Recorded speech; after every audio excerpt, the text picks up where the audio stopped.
All right, so our next speaker is Zach Osmond. He's going to give us an update on the Improve I-70. So if you don't know Zach, he's the design lead for the Improve I-70 program. So he's been working on all the projects that are out there, so he's going to give an overview of that.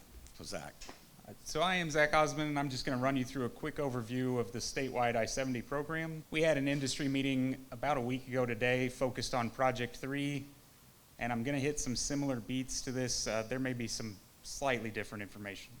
So a little over 18 months ago, I-70 was fully funded by the state legislature, and that bill was signed into law by Governor Parson, as described by Ed. In that time, MoDOT has been working pretty hard. We've stood up an I-70 program team. We've began and are nearing completion of the full NEPA reevaluation of the corridor. And we've awarded 2 design-build projects totaling over $1 billion in improvements to I-70. What you see on the screen and on our display at the back of the room, this is a graphical representation of how we've parsed out the corridor into various project pieces. And as you look at this, I just want to make acknowledgments to the support structure that the 70 program has that's allowed us to deliver this. And it's really a support structure of 3 parts. Part 1 has been the rest of MoDOT. Both just internal support from staff at every level, from maintenance to construction to materials, and to the leadership, empowering us to make decisions at the project level to really move us forward. The second support structure has been Federal Highway. The Missouri Division Office has been outstanding in guiding us and really helping us work through the intricacies of this major project. We would not be where we are today without a lot of guidance from them and their Federal Resource Center out of Georgia.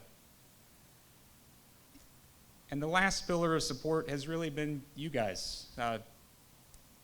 As described earlier, we've thrown a lot of work at industry, and we've had high expectations for how quickly you could deliver and the quality of that delivery. And you've risen to the occasion. And it's because of that that we're able to continue moving forward with 70.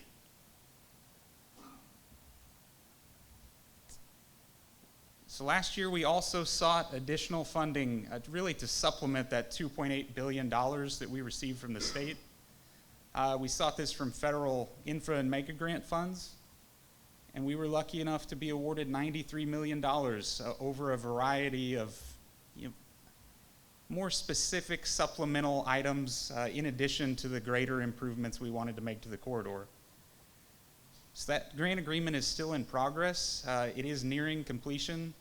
However, we've already begun implementation.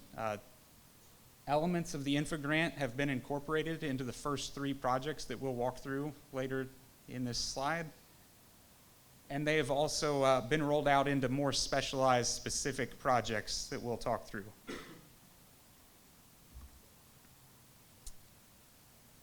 This is the latest and greatest I-70 schedule. And if you've been following along with the 70 program, this has seen a few changes from original conception. Not so much in how we've broken up the projects, but in order in some cases. So I'd say that's the most noteworthy new addition. After our Blue Springs to Odessa project that was kicked off last week, we will have a pair of design-build projects next year. One focused on a statewide I-70 corridor truck parking, and one focused on the portion of I-70 from the Roachport Bridge to downtown Columbia. And then also of note, further out on the schedule, the rural sections of I-70, we have not yet worked through delivery path determination. They still have possibility to be both design build and bid build and further broken up.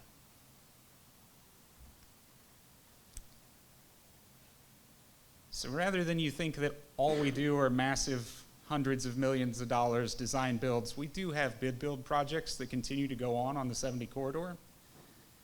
And these really span a variety of different treatments, from bridge replacements and maintenance activities that could not wait for their section of I-70 to come under construction.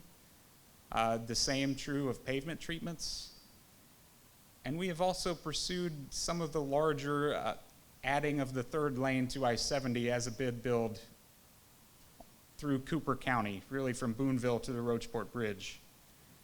And then that last job is the High Hill Overpass over Norfolk Southern, is also a standalone project we are working through.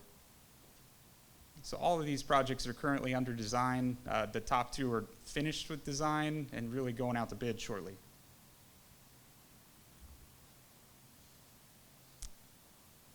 So we do have a series of upcoming opportunities on I-70. The first one is an owner-engineer role for that Roachport to Columbia and truck parking design build. That solicitation actually closed yesterday, and we are looking to make a selection by the end of the week into next week. That owner-engineer will assist us with the RFP for both of those projects, and they will be precluded from pursuit of both projects. The second point up there, because of industry interest and the support and response we received for that Boonville to Roachport design bid build, we are committing to a second bid build section of similar size and scope, location to be determined, but we are looking to release more information in spring of next year.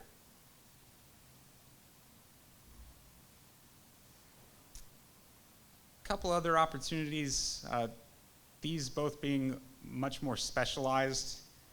The first part of our infra-grant funding was to provide solar installation on our right-of-way. And we have joined that with the implementation of our NEVI program, the National Electric Vehicle Infrastructure Program.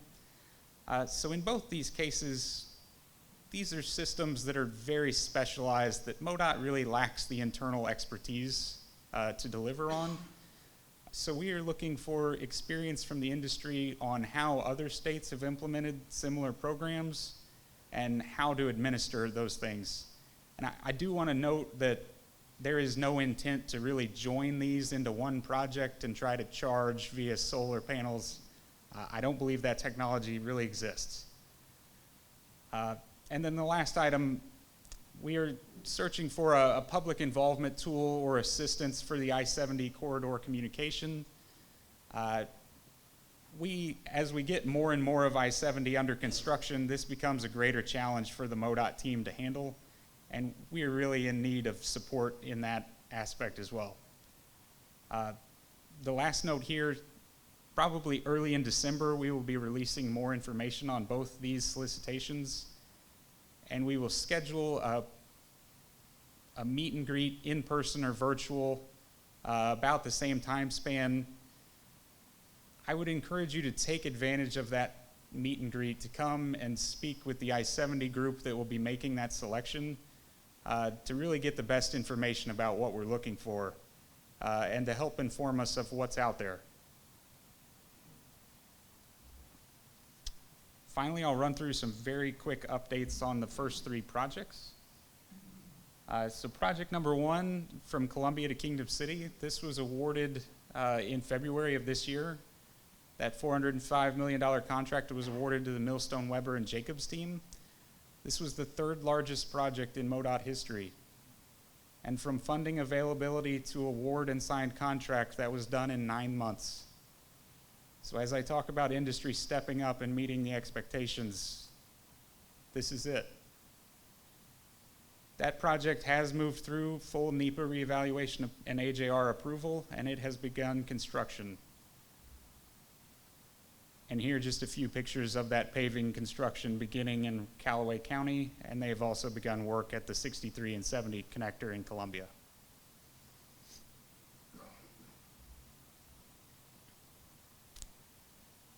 Just a couple weeks ago, we were fortunate enough to award project number 2, Warrenton to Wentzville. This $600 million contract is the largest project in MoDOT history. We had a tremendous competition between the competing teams. I really can't say enough about it. We were able to award the project to the Improved 70 Alliance, a joint venture of Emery Sapp & Sons, Clarkson Construction, with designers H&TB and Bartlett & West. As you can see on the slide, I won't read it all, but a tremendous amount of improvements to the corridor in this area. and we will have more information in spring of next year at our public meetings.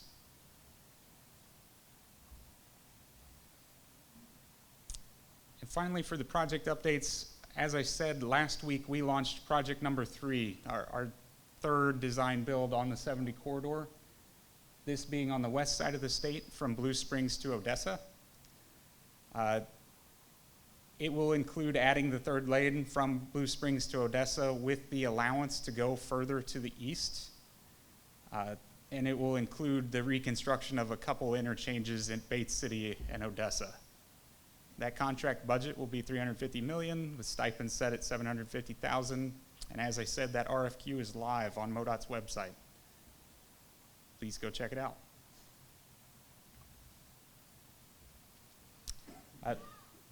Finally, if you've been to any of I-70's meetings in the past, we do maintain an industry SharePoint that is really targeted to you guys. It's not necessarily for the public. It's where we will release engineering data, surveying, early release information for any of the projects. You will also find past RFPs for project 1 and 2. 2 shortly, 1 is out there. And we do share this information fairly routinely, and we will continue to do so for the life of the program. Anyone can have access to that. Just email the Improve I-70 email and request access. And finally, I will leave you with some contact information. These are the 3 project directors for the central, east, and west sides of the state. Any project-specific questions should really run through these people. And these are for I-70 program questions. They can run to myself or to that Improve I-70 site. With that, I'll turn it back over to Kenny.